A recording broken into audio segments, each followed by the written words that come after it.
Le rappeur Kobalade vient d'être condamné à 6 ans de prison. Est-ce que c'est lui qui aurait filmé William Dogbeh, donc son ami, pendant son décès, pour après diffuser la vidéo sur les réseaux sociaux? Pourquoi a-t-il pris la fuite juste après l'accident? Le procès qui avait lieu hier, mercredi 25 juin, a secoué la France entière. Ce drame mêle vitesse excessive, cannabis et une amitié brisée qui a coûté la vie à son styliste, William Dogbeh. Aujourd'hui, on va plonger dans cette affaire et je vais tout vous expliquer. Bonjour à tous, bienvenue sur ma chaîne, bienvenue sur ma nouvelle vidéo. Je m'appelle Emma Noche et aujourd'hui, on va parler du procès de Kobalade qui avait lieu hier. Pour ceux qui sont pas au courant, je vous rappelle les faits. Le 10 septembre 2024, vers 22h45, sur l'autoroute A86 vers Créteil, le rappeur Kobalade, de son vrai nom Marcel Junior Loutarilla, prend le volant de son Audi RS4, une berline ultra puissante. À ses côtés se trouve son ami de longue date, William Dogbeh, qui est un petit peu touche à tout. Voilà, il est à la fois manager, il est à la fois styliste, et ils viennent de terminer ensemble le dernier clip de Weshden et Kobalade. À l'arrière de la voiture se trouve Tessa, qui est assistante de Kobalade, mais aussi la compagne de William Dogbeh. Cette nuit va tourner au cauchemar puisque Kobalade va perdre le contrôle de son véhicule à une vitesse de 103 km/h selon les rapports disponibles, sur une bretelle limitée à 40 km/h. Il va y percuter un camion à l'arrêt et William mourra sur le coup. Et ce qui est accablant pour le rappeur, c'est que les analyses vont révéler un taux de THC compris entre 1,1 et 1,3 nanogrammes par millilitre dans le sang de Koba. Et ce drame va vraiment marquer le début d'une descente judiciaire. La première chose à savoir pour comprendre un petit peu le contexte de ce procès, c'est que Kobalade n'en est pas à son premier dérapage. En 2020, déjà à Marseille, il a provoqué un accident qui a causé des blessures. À l'époque, il avait pris la fuite, il s'était rendu 3 jours plus tard et il avait été condamné à 3 mois de sursis, 140 heures de travaux d'intérêt général et 4 mois de suspension de permis. En novembre 2022, une rixe dans une boîte de nuit parisienne lui aura valu 4 mois de détention provisoire. Il sera jugé pour ces faits le 25 septembre 2024 et sera condamné à 2 ans de prison dont un ferme avec bracelet électronique. Le 18 avril 2022, une bagarre éclate avec son ancien manager appelé De Spie, qui est accusé de lui avoir détourné près d'1 million d'euros. Jugé à Melun le 13 janvier 2025, il est condamné à 15 mois de prison ferme. Mais l'affaire la plus lourde vient en mars 2025. Il est mis en examen pour association de malfaiteurs dans l'évasion de Mohamed Amara, surnommé La Mouche. Pour vous resituer cette affaire, le 14 mai 2024, sur un péage, des malfaiteurs armés d'armes automatiques se sont attaqués à un fourgon pénitentiaire, donc un fourgon en fait, qui transportait des détenus. 2 agents sont tués et 3 autres sont blessés et Mohamed Amra parvient à s'échapper. Il sera ensuite recherché par Interpol et retrouvé en Roumanie. Sauf que des échanges interceptés dans un téléphone clandestin de Fleury-Mérogis suggèrent que Kobalade serait peut-être impliqué dans tout ça. Il est soupçonné d'avoir apporté à Mohamed Amra son soutien, notamment un soutien financier, bien que ça n'ait pas été prouvé. Les enquêteurs soupçonnent aussi par ailleurs que Kobalade a pu se servir du téléphone de sa petite amie Weshden et c'est pour ça que son permis de visite est révoqué depuis le printemps 2025. Après l'accident, Kobalade a été mis en examen le 14 septembre 2024 pour homicide involontaire aggravé et blessure involontaire aggravée, puis il a été placé en détention provisoire. Il a passé 9 mois à Fleury-Mérogis avant son procès le 25 juin 2025. Mais son comportement en cellule fait scandale. En novembre 2024, il publie une vidéo depuis sa cellule en montrant son frigo plein et en disant « Voilà, c'est carré ». Voilà, j'ai réglé ça, voilà. C'est carré, frère. Voilà, c'est carré, voilà. Voilà. En plus, moi, tu connais, moi, j'ai 2 frigos, moi. T'as capté ou pas? Voilà, 2 frigos bien chargés. T'as capté?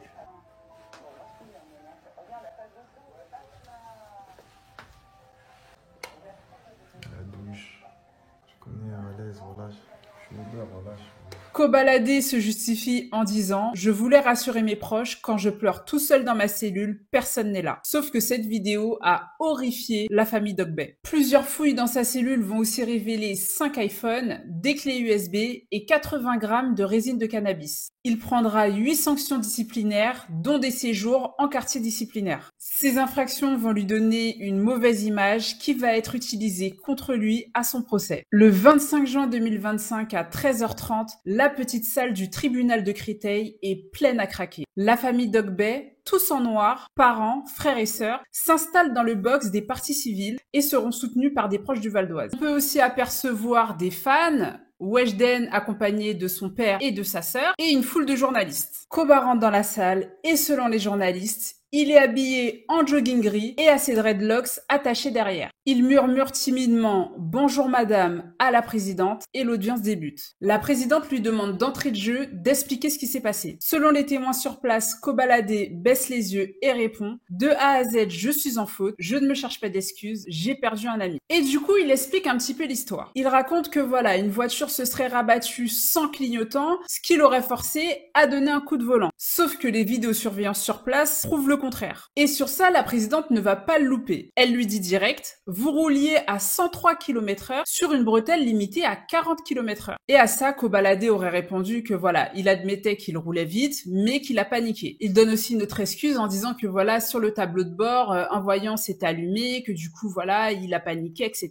La présidente l'emmène ensuite sur le terrain des substances illicites. Elle lui demande concrètement, elle lui dit les analyses montrent que vous aviez de 1,1 à 1,3 nanogrammes par millilitre dans le sang de THC. Vous affirmez réellement de ne pas avoir fumé ce jour-là? Et Koba, lui, maintient sur sa version et il réitère, il dit la dernière fois que j'avais fumé, c'était 10 jours avant. Mais il explique que voilà, il s'était retrouvé en studio avec d'autres amis qui, eux, fumaient à côté de lui. Il dit j'ai bu une bière à 14h, mais c'est tout. Et la présidente lui répond en lui disant mais ce taux-là de 1,1 à 1,9 nanogramme dans le sang, en fait, c'est un taux qui indique une consommation récente. Et à ça, on a l'avocat de Kobalade, Maître Arthur Verken, qui intervient et qui sort en fait le résultat d'une expertise indépendante. Et cette expertise explique que en fait, 1,1, c'est totalement compatible avec une consommation ancienne. Et à ça, on a le procureur de la République qui a contesté en disant non mais concrètement, il a conduit sous influence, il n'y a pas de débat et ça, c'est une circonstance aggravante. On a ensuite Kobalade qui aurait répondu que en fait, l'alcool et le cannabis, c'était quelque chose de courant dans le milieu. Il précise d'ailleurs que la personne qui est décédée, donc William, avait bu et fumé toute la journée. Ils sont aussi revenus au cours de ce procès sur le comportement de Kobalade directement après l'accident. Et le procureur lui demande concrètement, le téléphone de la victime et le vôtre ont disparu. Et on a une témoin qui a été interrogée par vos proches avant les enquêteurs. Il rapporte aussi les propos du chauffeur du camion à qui Kobalade aurait dit « Tu diras que c'est toi qui conduisais, frère, s'il te plaît, moi j'ai bu. » Et à ce moment-là, Kobalade serait intervenu pour répondre « Je ne le connaissais pas, il ment totalement et je n'avais pas bu. » La présidente va d'ailleurs lui répondre avec un ton un peu ironique. Elle va lui dire « Ouais, parfois vous adoptez vraiment des comportements qui n'ont pas beaucoup de sens en fait. » Il faut savoir que juste après l'accident, des photos et des vidéos du corps de William Dogbet, donc de la victime, ont circulé sur les réseaux sociaux. Forcément, ce sont des images qui ont énormément choqué les proches, qui ont énormément choqué la famille. Et du coup, l'objet de ce procès, c'était aussi de déterminer mais qu'est-ce qui s'était passé, qui avait filmé et pourquoi ces images s'étaient retrouvées en fait sur les réseaux. Beaucoup pensent que c'est Koba lui-même qui les aurait prises et c'est pour ça que ce sujet a été soulevé à son procès. On a par ailleurs donc Tessa qui, comme je vous le disais, était présente dans la voiture donc à l'arrière et qui était aussi la compagne de William, qui a expliqué qu'elle était très choquée puisque Kobalade avait filmé, selon ses dires, le cadavre. La question lui a donc été posée à son procès et lui, il a nié en bloc. Il a reconnu avoir filmé la voiture, mais pas le cadavre, et il explique qu'en fait, après l'accident, il a juste appelé un ami à lui en visio. Il s'exprime aussi en disant « Pourquoi moi j'aurais pris des photos? C'était mon pote, il vivait presque chez moi, je suis resté au sol à pleurer. » On a ensuite eu les témoignages de la famille Dogbet et de Tessa. On a le père Luc Dogbet qui a pris la parole forcément en étant très ému, et la phrase qui a été retenue de son témoignage, c'est « À un moment quand on fait des écarts dans notre société, on est rattrapé par la justice. Pour nous, ce procès, c'est une forme de thérapie. » On a le frère, Thomas Dogbet, qui a rajouté avec émotion « S'il était vraiment son frère, c'est-à-dire si Koba considérait William réellement comme son frère, qu'il dise ce qu'il qu'il s'est passé, qu'il montre patte blanche. C'est moi qui ai prévenu mes parents après l'alerte de Tessa. On a Sarah Dogbeh, donc la sœur de William, qui était extrêmement émue et qui a parlé en sanglots et qui a dit « Mon monde s'est écroulé. C'est impossible, il a 2 enfants, il est papa. Tout ça à cause de l'inconscience d'une personne. Je fais des crises d'angoisse, je vois ma mère dans des états pas possibles. Devoir enterrer son frère, c'est horrible. » Pendant qu'on est au fond du trou, lui, il se filme bien. On a la mère aussi, Lauriane Dogbeh, qui a raconté « J'ai passé une fête des pères sur la tombe de mon fils. J'espère que tu n'oublieras pas que tous nos choix ont des conséquences. » Koba a ensuite adressé un message à la famille en leur disant « À son père, sa mère, ses enfants et ses frères, je vous présente mes plus sincères excuses. J'ai mal au cœur, je dors mal, je vis mal depuis. William, c'était l'ami d'enfance de mon grand frère, je le connais depuis mes 10 ans. Aujourd'hui, au lieu de partager ma peine, il me descendent sur les réseaux sociaux. Le sujet de ses antécédents et de son permis est ensuite venu sur la table. La présidente l'a directement interrogé. Elle lui a dit « Mais vous avez perdu plusieurs fois votre permis, notamment pour des stupéfiants. » Koba répond un petit peu hésitant. Il va dire « Oui, une fois. » Après, il va dire « Non, 2 fois, je crois bien, mais pas pour excès de vitesse. » Et la présidente va lui répondre « Mais vous avez perdu des points à plusieurs reprises. » Ensuite, au moment des plaidoiries, l'avocate de la famille va attaquer directement. Elle va lui dire « Ce n'est pas une erreur. Vous avez tué quelqu'un, monsieur. William avait 30 ans, une carrière, une famille. La vidéo en prison où il dit « Voilà, voilà, c'est carré, c'est une provocation. » Entre le moment de l'accident et sa garde à vue, aucun appel n'a été passé. Il dit « J'ai pleuré toute la journée. » Mais que vaut la vie d'un père? Que vaut la vie d'un fils? Que vaut la vie d'un mari? Que vaut la vie d'un frère? Pas d'excuse pour Tessa. À ça, Koba va répondre « Ça n'a pas de prix et je veux qu'ils acceptent mes excuses. Je veux être jugé pour l'accident, mais on veut me surcharger comme si j'avais voulu ça. » Et à ça, c'est son avocat qui va prendre la relève en le défendant et en disant « Koba roulait vite sur l'autoroute, mais une voiture l'a forcé à se rabattre. Le THC n'avait pas d'effet psychotrope sur lui et il porte une énorme culpabilité. » Son autre avocat va ajouter « Il a 25 ans, il a reconnu sa faute. » Ensuite, face à la présidente, selon les journalistes présents sur place, Koba va un petit peu s'agacer. Et il va d'ailleurs avoir un lapsus puisqu'il va dire « Je ne suis pas un criminel, je n'ai pas tué » avant de se reprendre et dire « Je n'ai pas braqué. » Le procureur, lui, de son côté, ne va vraiment pas le lâcher. D'ailleurs, il va demander 7 ans de prison et une annulation de 10 ans de permis. Et il le dira, pour lui, ses excuses sont une façade. Il va rappeler que Koba a eu 8 sanctions à Fleury-Mérogis, dont la détention de téléphone et 80 grammes de cannabis. Pour lui, ça montre que concrètement, il continue ses infractions. Avant le délibéré, Koba s'adressait une dernière fois à l'audience et à la famille. Il a dit « Je réitère mes excuses envers la famille de la victime. Je ne peux rien faire à part essayer de partager leur peine. » Les différents journalistes notent qu'il y a eu des échanges tendus et que du coup, l'audience a été suspendue et qu'à 21h, la présidente a déclaré « Monsieur Lutarilla, le tribunal vous condamne à 6 ans de prison ferme pour homicide involontaire aggravé. Votre permis est annulé avec une interdiction de le repasser pendant 10 ans.